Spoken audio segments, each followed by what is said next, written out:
What is up, everybody? Welcome back to another video. In today's video, we are going to be reacting to a podcast with former quarterback Steve Young, and I thought it fit the Detroit Lions situation perfectly. So, let's get it started. I got to shout out DoseOfDion, man, because it was actually the first time I went live on YouTube. And, guys don't know, DoseOfDion, he put out a lot of good content for the Detroit Lions. Welcome everybody to another video. Glad you guys are here. Now before we get this started, first off, gotta give a shout out to my guy Thelik. You guys probably know him from the chat or from the comment section. Thelik sent me some clips from this podcast. I liked it. I was like, dang, I gotta go check this thing out. So I actually went out and watched the entire, see, it almost got me there. I listened to the entire podcast from the San Francisco 49ers. It's called the Tolbert Kruger Brooks podcast. I think that's what it's called, but they have Steve Young as a special guest, so it's for the 49ers. But it was really good. I mean, he touched on a lot of things when it comes to coaching, offense coordinators, quarterbacks. There's a lot of different things that I think fits perfectly with the Detroit Lions organization, so I thought I would share that with you guys, throw in some clips from the podcast. But before we get to any of that, we first have to go check out the question of the day. The random question is this: do you prefer popular or unknown music? Now that may sound very confusing because it kind of is, but that's what the random question generator gave us, so we're rolling with it. Here's the way I'm looking at this: unknown music as music that you won't hear on the radio, right?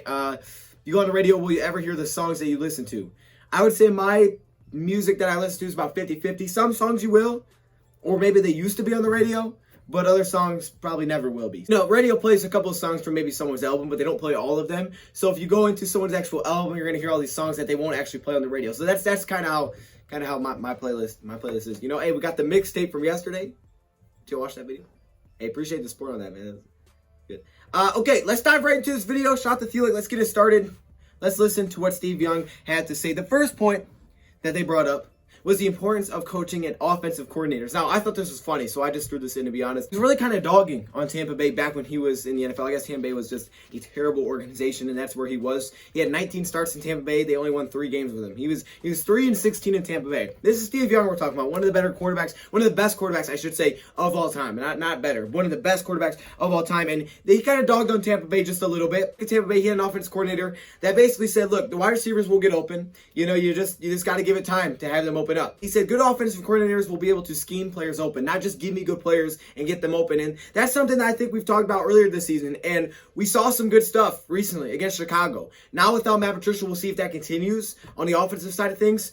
But there were definitely some frustrations. I know from me personally, probably from you guys as well, that we were really struggling. I mean, when Kenny Golladay was out there, we just didn't have any production. It was like, man, we are so reliant on this one guy. That should not be the case. That's an issue. And that's where I saw a big problem with Daryl Bevell. This is an issue. We have to still be productive, even if Kenny Golladay is not here. Now, what we saw against the Bears is that without Golladay, this offense was extremely productive. So my question is, how will that continue to go for the rest of the season? We will see. He also said there's not a lot of good coaches in the NFL. He said that's why you see these names get recycled, because they're in the NFL. You're just assuming they're good, but there's not a lot of good coaches in the NFL. You have to go out and find them. It was in Tampa, and a coach would say, like, look, you just gotta get them. They'll come open. You just gotta wait on it. You gotta, you're like, what are you saying? I don't get what. I mean, honestly, it was nuts, because that's why I say there's not that many great coaches. You think people say, oh, the NFL must be loaded with just all these great coaches, and there's just not. There's not. Yep. And great innovative minds, there are not. And so you find that people retread in the NFL because it's like, well, he's in the NFL, so he must be good. So he gets fired, but he's been in the NFL, so they get rehired. How many times have you seen these coaches' names come around and around and around? You're like, you got to be kidding me. Some are really good, but most of the time they're coming around because they've been in the NFL. We need to go find great. That's why it's so hard. It's hard to find great quarterbacks. It's really hard to know whether a guy has that ability to create that what you just described in a football sense. It's easier in basketball because there's fewer guys. In football, there's just so many guys. It really does. Those guys are hard to find. And as a player, when you've got one. When you're around a coach like that, you're like, oh yes, that works. And then when you don't, you're like, wow, that is terrible. But everyone looks at the product on the field and says, oh, they need better players. Yeah, but they need a better coach and a better offensive coordinator. That's interesting. I think he's on to something there. You do see a lot of head coaches just kind of recycled through, and it's like, wow, he wasn't good here, but let's bring him in here. It's like, okay, why are we doing this? Why? He wasn't good there, but we're doing it again. You see that a lot in the NFL, and I think he's right. It's not the easiest thing to find a head coach. He says that, and he says the same thing with a quarterback. Because usually, we say it's so tough to find a quarterback. It's also tough to find a head coach, and I think he's right on that. So, hey, maybe the Lions found there's an Darrell Bevell. Who knows? I hope so. That'd be great because we need to find a coach. Next person he talked about, even though I don't like him, it's Aaron Rodgers. I don't like this guy, but I did think he made some really good points about Aaron Rodgers. When they finally got a defense, you see what they're doing. He says they're about an average defense right now, and he's dead on accurate with this one. Okay, I don't like Aaron Rodgers. He's a good quarterback. We get it. I don't like him because I'm a Lions fan. He's been on some bad teams, and I think we saw this perfect example. What years were they? 2017 and 2018, when they finished below 500, when they were third in the division, when they weren't very good those years, right? You look at those years and you say, wow, how can that happen with Aaron Rodgers? Not that Aaron Rodgers is some kind of bad quarterback. Those teams were just not good. And it's like that, I think, for anybody. You put any quarterback in that kind of situation, it's not going to be good. And that was basically Steve Young's whole point of the podcast. And Steve Young actually touched on what I just said. If you go back and you look at, they mentioned all the best quarterbacks, Dan Marino's, John Elway's, himself, Troy Aikman's, all these quarterbacks.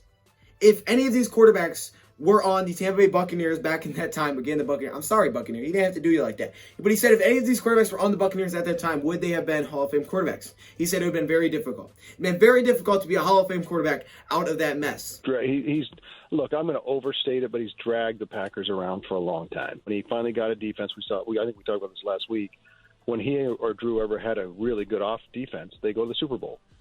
And so, the efficiency and what he can do, and name the running backs he's had in his career. Solid guys. Name the receivers. Dorsey Levens. Some solid players. Now he's got a really good receiver now. And look what happens. I think we see that in the NFL a lot. And I think he was right on it with Rodgers, is that when they haven't put a great supporting cast around him, the Packers don't look great. Is Rodgers not great? No, but it just doesn't look great. I've done Sam Darnold, things like that. But here's what we came for. Is he brought up Matthew Stafford. Carson Palmer saying this same exact type. You guys remember that the offseason Carson Palmer was saying this? Well, now we hear from Steve Young. And Steve Young said this. Stafford was on a better team. He had more help around him. He would be one of the greats of our generation. Michael Jordan's going to be Michael Jordan no matter who he plays for. Gretzky's going to be Gretzky no matter who he plays for. Barry Bonds, he can be Barry Bonds no matter who he plays for. Quarterbacks are we talked about the wide receivers earlier, but it's the running game, it's the defense, it's the coaching that you're getting. And I always wondered, like all the great quarterbacks of all time, how they would be in different situations and how other maybe decent quarterbacks that could have been great that never reached their potential because of where they played and who they played with, how they would fare. You mentioned the Jets. Tom, I'm telling you, Matthew Stafford's a tremendous football player. Matthew Stafford, with some help, is one of the greats of this generation. He really is. But he just he's done miracles in my mind, miracles. And that's the other thing. If you could say who's the most valuable player, the guy who's dragging around the most and getting the most out of it, I might say Matthew Stafford. Yeah. So that's my point. You make a great point. Is that there are guys, not many, but there are guys that are really good, but never get that platform to kind of expose it. And most of the time, the truth is the truth. If you're a really, really top great player, you're going to be good to great. I mean, it's not like you can just disappear, right? Yeah. But there's no question that to be, an all-timer, Matthew Stafford is in Detroit, and he's dragging around with Cincinnati, the two toughest places to kind of have consistent success, and he's been really good. Like when you think about Matthew Stafford, you think he's pretty good, right?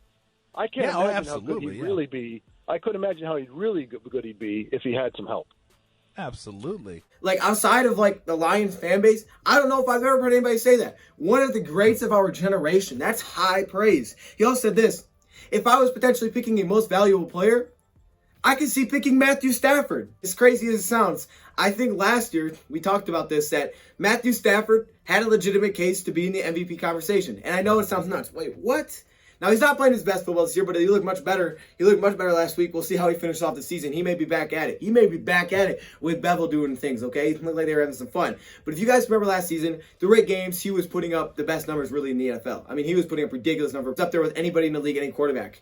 And they were 3-4-1 with him. They lose every single game that season. And I brought up the same argument that we had with Peyton Manning when he was in MVP talks because he missed a season. He only won 1 game.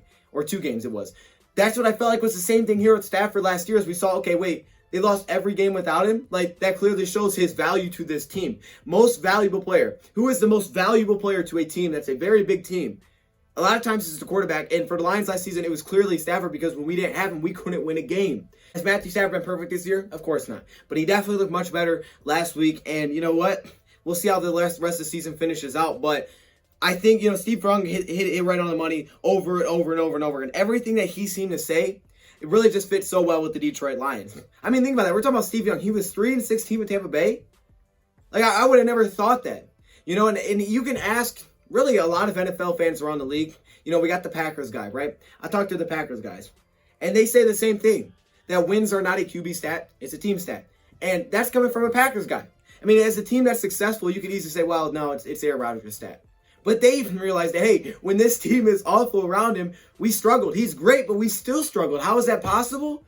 Because it's a team stat. Lions, his Tampa Bay. It's the Lions, Steve Young's Tampa Bay. And we're hoping we can get it right soon. The question is, what if they were able to figure it out? What if he was in an organization that was able to build around him and found some success around him, found some stability in the coaching position, found a defense somewhat degree. I'm not talking, hey, look, we're great. I'm talking, hey, we're average. Found some sort of running game to any degree, ever. Aaron Rodgers, name his receivers, name his running backs, things like that. You could almost do the same thing for Matthew Stafford. I mean, yes, Stafford has had some great receivers. Stafford has had one of the best. I'll say he's the best of all time just because he's a Lion, and that's Kelvin Johnson, right? He's had some really good receivers. Very good. Golden Tate's those guys. With those guys, he has done what you would expect, right? You get them these great receivers. Okay, so what's your expectation? Well, he puts up big numbers with them. Well, he has. He's the fastest to every single milestone in terms of yards, like 20,000, 30,000, 40,000. So when you give him the receivers, clearly he's putting up the production with it.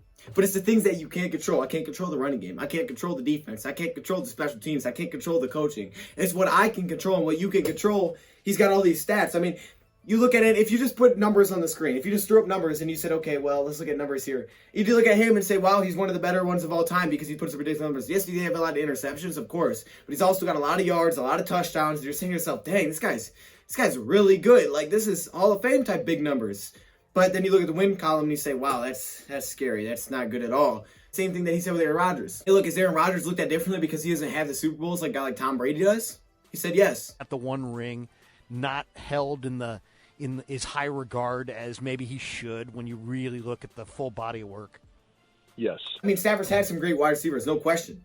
But the thing is, it's not what wide receivers do I have. It's what about the guys that I can't control. The defensive minded coaches in his third year, and the defense was never able to get to what we were hoping it to get to just an average defense where we could have took this offense and rolled with it. But we never got to that. We never got to that as a defense this season. We never got to average as a defense. I mean, our rushing defense, it got better, but our passing defense was awful.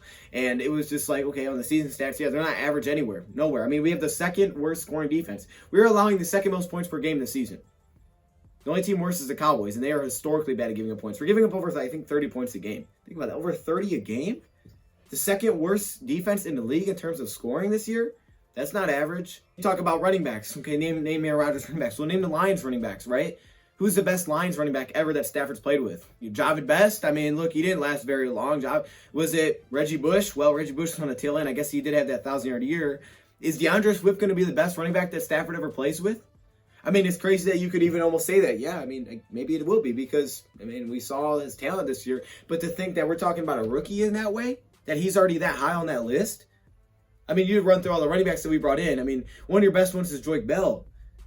I love Joique Bell, but he wasn't like some kind of super talented running back. But Joique Bell he's a tough runner. You went and got it. Aside from even those greats, what about the role player? What about the solid wide receivers that really just made their names in Detroit, that made their names with Matthew Stafford, that you didn't hear anything about once they left Matthew Stafford? You got your Corey Fullers. You got a guy, Golden Tate, who didn't make his career in Detroit. But Golden Tate goes out there and says he's the best quarterback he's ever played with. He's also played with Russell Wilson. Brandon Pettigrews. You got your tight ends. You got your Tony Schefflers. And you got Danny Amendola, who's having the best years of his career in Detroit. You have a lot of these receivers that made their names, or Chris Durhams, that made their names with Matthew Stafford. And you really didn't hear about him after that, or you didn't hear about it before that. Marvin Hall, Debo Hall, he came alive with Matthew Stafford. I mean, he was always a solid role player, and he was fast, but He became Deep Ball Hall in Detroit. Last year, he was Deep Ball Hall. Sad to see him go now. A guy like Mohamed Sanu, who's kind of just seemingly got back at it this year. How important it is to have coaching in the league. How important that actually is. Offensive coordinators, finding a way to get guys open. I think he hit it perfect. I think it fits so well with the line. Shout out to Thielen. What do you guys think in the comment section below? Let me know. Thank you for watching. No. Are you kidding me right now? I had to put my helmet on for this one. Are you kidding? Look at this. Look at all these members. What? Yo, hey. Shout out to all the members, man. Look how many All-Pro members there are. Like, literally, it's the whole screen, dog. This is crazy. The patrons, of course, the Hall of Fame members, man. Y'all got the gold color. It's kind of yellow, but it's supposed to be gold. Shout out to all the members, man. If you want to be a part of this, all you got to do is join the channel. But there are perks that come with it. Stay locked in the community tab if you are a member, because that's where a lot of information comes out. I appreciate all of you. What?